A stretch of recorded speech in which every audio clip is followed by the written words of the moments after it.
Welcome to K-Drama School. I'm your host, Grace Jung. Hello. Happy New Year. Happy New Year, everybody. Happy year 2024, Year of the Dragon. How are you all doing? Oh my goodness. Did you all get fat?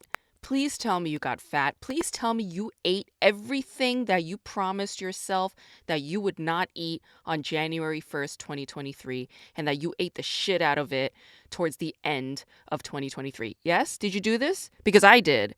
Because I usually don't eat meat. Like this past year, I was pretty good at not eating meat. And then right around Christmas, I was like, I'm going to eat meat. I ate pork. I ate chicken. I ate beef. And boy, were they tasty. Oh, my mouth is watering right now. Mwah! Did you guys get some presents? Did you guys get some nice Christmas presents, nice Hanukkah gifts, nice Kwanzaa presents? Did you guys get all the things that you wanted and that you asked for in the past year? And if you did not get them, do you think you'll get them this year? I think you will. I think you're gonna get it. Yes, I believe in you. I believe in miracles. I believe that our children are our future and you could teach them well and let them lead the way. I was listening to a lot of Whitney Houston during Christmas week. I was listening to a lot of Whitney Houston. I was dancing my ass off. That's something I just started doing, just dancing my ass off, and it feels really good. So if you're not dancing and if you're not singing, what are you doing? Live your life. Please dance. Please sing. Please scream. Please clap your hands. Please do whatever you want to do. Shake it all out. Yes. Don't let your body be rigid. There's no need to contain yourselves and be so conventional all the time. Be wild. Be crazy. Be out there. Be free. Be yourself. Be you. Let me plug my book, folks. If you don't know, this year in April, on April 23rd of this year, my book, K-Drama School, is going to be available as a hardback. Yes, and as an audiobook. Yes, and as a Kindle. Yes, an ebook. All of those things. It will be available for purchase. In fact, it's available for purchase right now. You can go to Amazon.com. You can go to Barnes & Noble. You could just look it up. Grace Jung, K-Drama School book, and it'll come up. You can go to my website, kdramaschool.com, and the link to order my book is right there. Pre-order it now. Why not? I mean, gift yourself the gift of K-Drama School and all the stuff that I have to say about it as Grace Jung, host of K-Drama School podcast, PhD in Film and Television Studies. Why not? You guys, also, if you're not aware, I do have a Patreon. I have a Patreon, K-Drama School. If you go to my K-Drama School Patreon, you will hear me talk about things besides Korean television content. That's right. I talk about movies. I talk about other TV shows made in the US, made in the UK. I talk about SpongeBob SquarePants. And how deep and profound SpongeBob SquarePants is. Yeah. On a spiritual level, on a deeply soulful level, SpongeBob SquarePants, I mean, it's up there. So, yeah, follow me on Patreon and you can donate. You can contribute, whether it be $1, whether it be $2, whether it be $89, whatever you want. But all of it counts. All of it matters. All of it helps keep this podcast going. So thank you if you are a Patreon member. I really appreciate you. And if you're not, then hey, join those guys. Join those fellows who are supporting me via Patreon. Folks, also, this is something I haven't offered before, but if you guys want a painting or a drawing, let me know. Yeah, I do commission artwork, so you can visit my website, gracejungcomedy.com/art, and you will see some of my paintings there.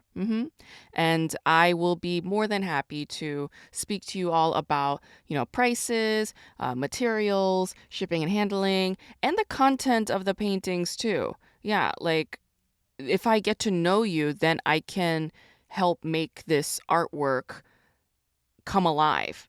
So we'll be dialoguing and it'll be like a whole thing. Maybe that's something I'll put on my Patreon. Yeah, maybe that's a good idea. See? New ideas coming into the fore as we talk. Yes, this is why we do this. This is why we talk, because we learn more about ourselves. In any case, if you want to learn more about this option, email me info@kdramaschool.com. You guys, since it's the new year and I haven't done this last year, I'm gonna do it now. The top 5 K-dramas of the year 2023. Let's go, okay? Why not? Number 5, Bloodhounds. What an amazing show. It's like the perfect blend of aggro masculinity with the whole tenacious, soft-hearted human goodness. I mean, it's like the perfect melding of those two things. And there are 2 male protagonists. Like, is this a boy love BL genre? I don't know, because it's also very homoerotic. It is. I'm not into the whole BL genre, but like if it's like this, I will watch all of it. Yeah, Bloodhounds was a really good show. I especially appreciated the fact that Kim Se-ron is in that show, playing a pretty strong female character. Number 4, King the Land. This was just like the perfect rom-com of 2023. It had all the elements of a great rom-com, brilliant chemistry between Yuna and Lee Jun-ho. Holy shit, really good, very talented actors, really hilarious comedic timing. Again, excellent chemistry. Yeah, I feel like the two of those should actually date in real life because their chemistry is like, really good. Perfect rom-com, very funny, and I was laughing the whole time. Number 3, Mask Girl. Yes, I already covered this show. It's a radically punk, thriller, feminist show, and it's a very original concept. I haven't seen a show like this in Korean drama history before. It's very unique, bizarre twists and turns. If I were to compare this to any other show that I've seen on Netflix, I would say it's close to the show Somebody. Yeah, it's got some similar aspects of that, like the grit and darkness, like the neo-noir feel, but with female protagonists. And I loved it because I genuinely could not predict what was going to happen next on that show. Yeah. And a lot of K-dramas, because I've been watching them for like over 30 years, I can kind of predict what's going to happen next. But with this, no prediction. It's just like everything's a surprise and it's crazy and it was super fun. So Mask Girl, really good show. Number 2, Behind Your Touch.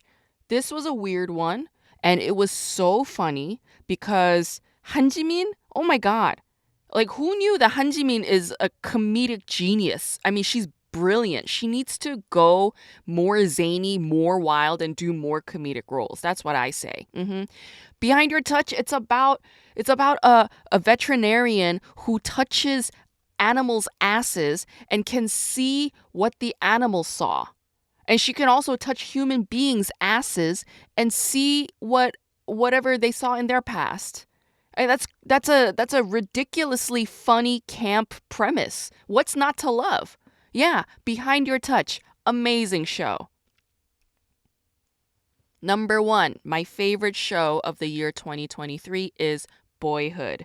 Incredibly original. It's such a fun, pleasurable show to watch. It's got this thick regional dialect and it's brilliant at homing in on idiosyncrasies, and it's just like, it's amazing, like how do you depict, poverty-stricken farm-town teenage boys living in the 80s in Korea? How do we do this? And this show does it, and I have to give this absolute praise. And this is the show I'll be covering today, so let's get into it. Boyhood was written by Kim Je-hwan. I don't know what other work he's done. I was looking up like his filmography. I was looking up like what he's done. There was nothing on the internet. Maybe I missed something, but Kim Je-hwan is also a very common Korean name. So like all these other Kim Je-hwans are popping up. In any case, I don't know who wrote it, but this dude, he's a really good writer, excellent writer, and I think he should write more shows. Boyhood is directed by Lee Myung-woo, who directed One Ordinary Day, Fashion King, and You're All Surrounded. And the protagonist, Jang Byung-tae, is played by the amazing Im Si-wan. I have to stop here and say that I think Im Si-wan is currently the best living actor in the world. That's right. I'm going there. He is a genius. When I first saw Im Si-wan in Miseng, I didn't think very much of him. I was like, he's not that handsome. He doesn't have this like charm about him. I thought he was just like okay, if not bland. But then I saw Im Si-wan's range when he does other films and TV shows. Like I saw the film Emergency Declaration, and he is so good at playing a sick psychopathic terrorist killer. Like he was amazing at that. And then later he played a completely different role in Summer Strike, back to being like this introverted weirdo. And he was so good at that. And now he's in Boyhood and he's playing this teenager who gets his ass whooped, just constantly nonstop bullied. And he has this thick South Chungcheon province dialect that is so hilarious and pleasant for me to listen to. And like I can't even. Im Si-wan wasn't he's not from Chungcheon province. He's from Busan. So that's Gyeongnam, and that's where I'm from. And so like I grew up with a thick Gyeongsangnam-do dialect, just like my parents. But Im Si-wan changes that dialect and he adapts to this, Chungcheon province dialect, and he's so good at it. I was just like blown away by this guy. FYI, Im Si-wan is in the second season of Squid Game. It's the release date is still TBA, but I'm really looking forward to seeing Squid Game 2 just because Im Si-wan is in it. That's really truly the only reason why I'm going to be into that. Boyhood is a Coupang Play web series, and I must say, Coupang Play has been releasing some excellent original shows lately. Like last year, they released Anna, which I covered this year, or this past year, and Anna's such a good show. Like an amazing show. And then they produced One Ordinary Day, which Lee Myung-woo also directed, and that show was not a very good show, in my personal opinion. It's like very disjointed. It does experiment with some interesting topics, but not in a cohesive or balanced way. There's still some like weird shame, guilt thing around drugs that's like complicating the matter. Anyway, I think the director Lee Myung-woo really hit his stride with this one, with Boyhood. Like Boyhood, he was amazing in that. Boyhood hit home for me for several reasons. For one, I love the music. The band Norajo, they're these like two male duos, and they're like combining rock with rap and pansori in the opening credits. The song is called 이판 사판. It is so good, like excellent. It's really good at capturing that like, I don't know, that like fun, playful high school teenage boy feeling, in Korea. Like it's got this like cultural fabric to it that I really love. And then the ballad track on the show, which is entitled Take Me Home, is sung by our protagonist, Im Si-wan. He's the one that sings it, and it's beautiful. And then there's the other song, When I Was Young, which is sung by Munan, and it's also really, really good. Very bouncy, poignant, sweet, conjuring the 1980s nostalgia. It's a delight. So the soundtrack on Boyhood was really remarkable. By the way, the show is set in the year 1989, but the top dog bully, Kyung-tae, he carries a Von Dutch duffel bag, that red bag, which wasn't around in the 80s. Yeah, I had to do some research. I was like, Von Dutch, like that's like more like a millennial thing. And I think the message there is that we millennials are so fucking old that we might as well assume that all of our brands were made in the 80s. Yeah, and that's cool. That's fine. I don't mind that so much. Boyhood represents femininity in a really interesting way, but it's also fairly typical. Like I've seen this in a lot of Korean films and TV shows. You always have the pretty, quiet, demure, shallow girl.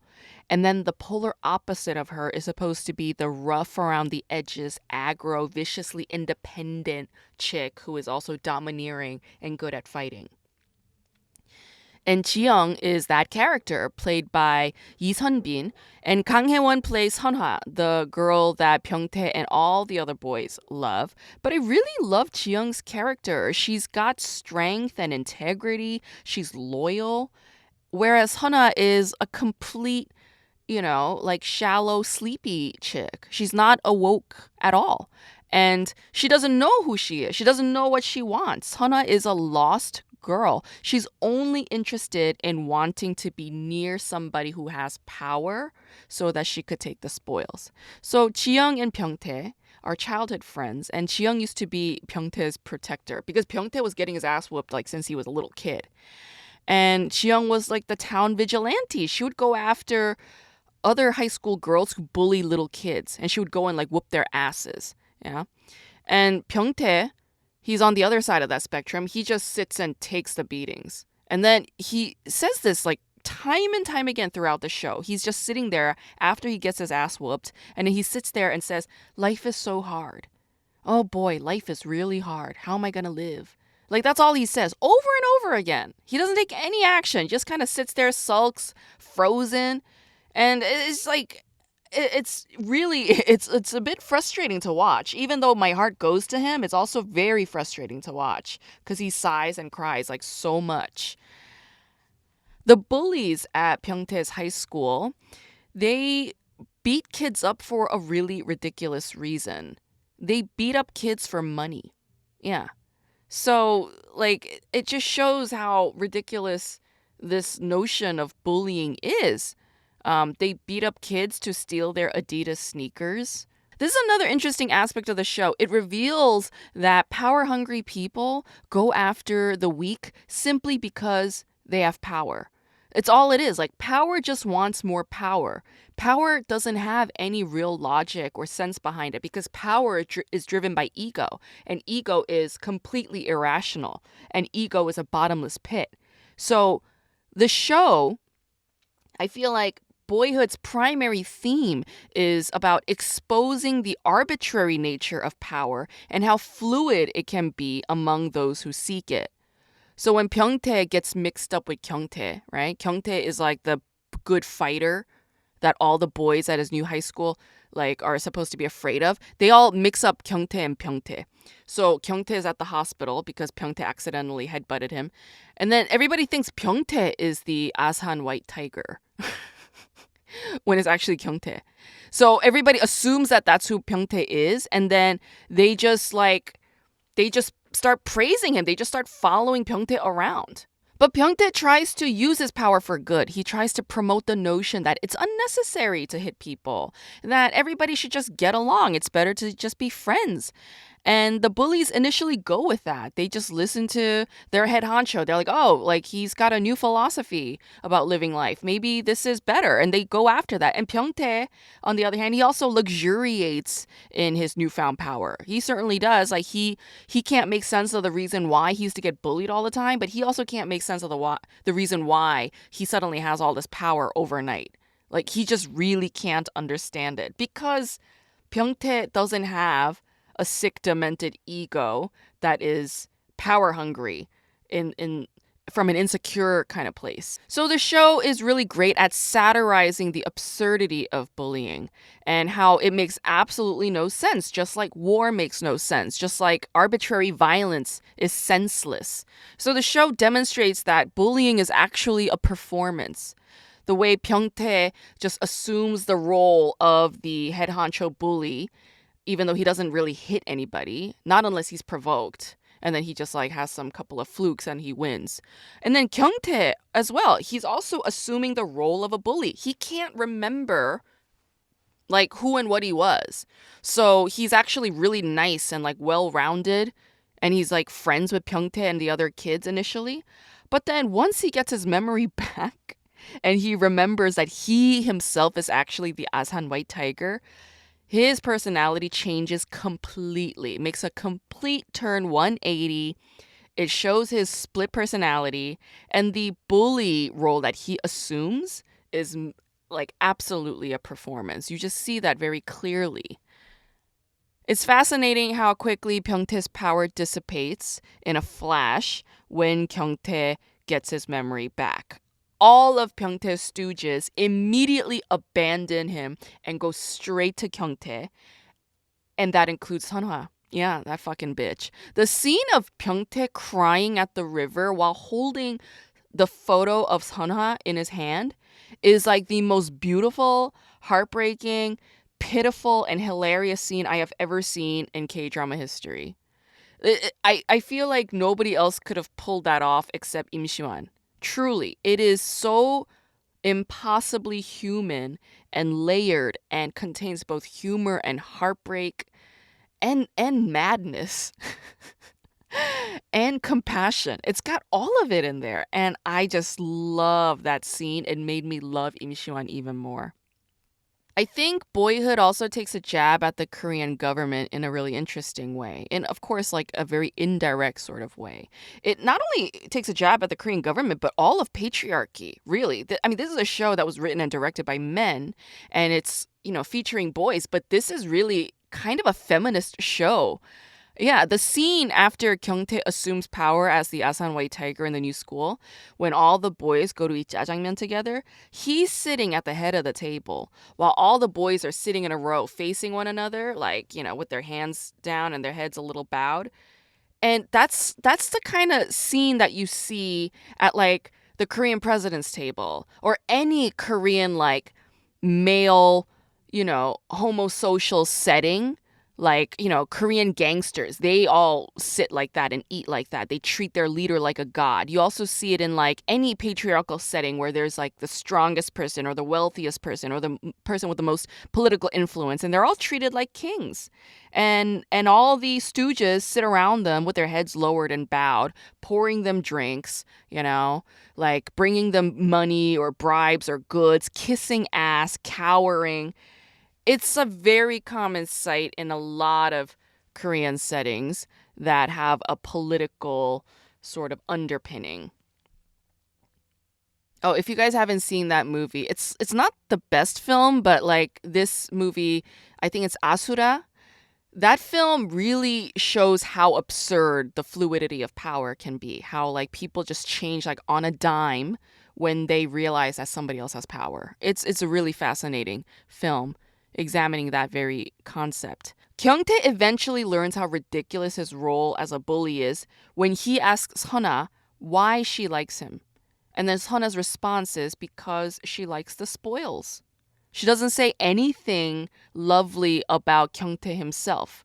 Whether it's Kyung-tae or Byung-tae, it doesn't matter to her. What matters to her is who is going to protect her, who is going to be there for her, who is going to buy her stuff. That's the only thing that she's after. And just like Kyung-tae simply likes Hana because of her good looks, she likes Kyung-tae just because he's a good fighter. So like attracts like.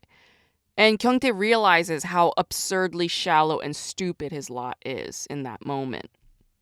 There's one amazing scene that I really applaud director Lee Myung-woo for, and it's when Byung-tae and Ho-seok are sitting in the classroom and they communicate to each other via sign language. And it's not real sign language. They're just like making up their own hand gestures and face gestures. But it's a very innovative scene where they use voiceover narration as the boys use their own unique, finger play, like as they're communicating. And they completely understand what the other is saying. And this reminded me of a scene in Annie Hall when the two characters are talking to each other, but there are subtitles right below that is exposing their real thoughts. So I thought that scene was really done remarkably in Boyhood. There's a bully stooge who goes by the nickname Johnny Yoon, and that I was like, okay, this makes me love the show even more because this is not only a local Korean reference, because Johnny Yoon was like a hero in South Korea. He established the whole talk show concept in South Korea in the late 80s, and he's like a big deal. Yeah, and he was a big deal in America too, in the 70s and early 80s. He was on the Johnny Carson show a bunch of times. He had his own pilots at NBC, and he was a comedian, he was an opera singer, he was an actor, he was a writer director. Yes, he made the film They Call Me Bruce, which is a really weird and fantastic show. I mean, a fantastic film. If you want to learn more about Johnny Yoon, you can visit my YouTube page at Grace Jung Comedy, and I have this whole history lesson on Johnny Yoon while I'm completely drunk on soju. Yeah, I made that back in the year 2020 when I was still drinking. So back to Boyhood, the character Ji-young, she eventually trains her friend Byung-tae in this like Rocky Balboa style, and Byung-tae becomes this anti-bully vigilante wearing a luchador mask. Yeah, and he goes around town beating up the bullies. It's incredible. Those scenes are amazing, super empowering. By the way, if you have seen this show and if you couldn't guess it, I'm about 1,000% sure that this show was sponsored by 짜파게티. 짜파게티 is a 농심 ramen that is like an instant version of jjajangmyeon. And oh my God, while watching this show, my mouth was watering so fucking much. Like I had to literally pause and like leave the room at times because it made me crave jjajangmyeon so badly. I thought it was genius how the show has scenes of the kids eating real jjajangmyeon, and that makes you want to eat jjajangmyeon. But then you can't because, jjajangmyeon is like a whole ordeal. Like, especially in LA, I have to like drive somewhere and get it. And so it makes me crave jjajangmyeon, right? And then right thereafter, they show scenes of kids eating 짜파게티, which is the instant ramen version of jjajangmyeon. So that I could just get at a supermarket. And so like that, I was like, this is some genius embedded marketing moves. I gotta credit them. I mean, I don't agree with it, like on like a fundamental anti-capitalist level, but I really thought the embedded marketing move here as a media text, I thought that was genius because it was definitely provoking my sensory spots. Yeah.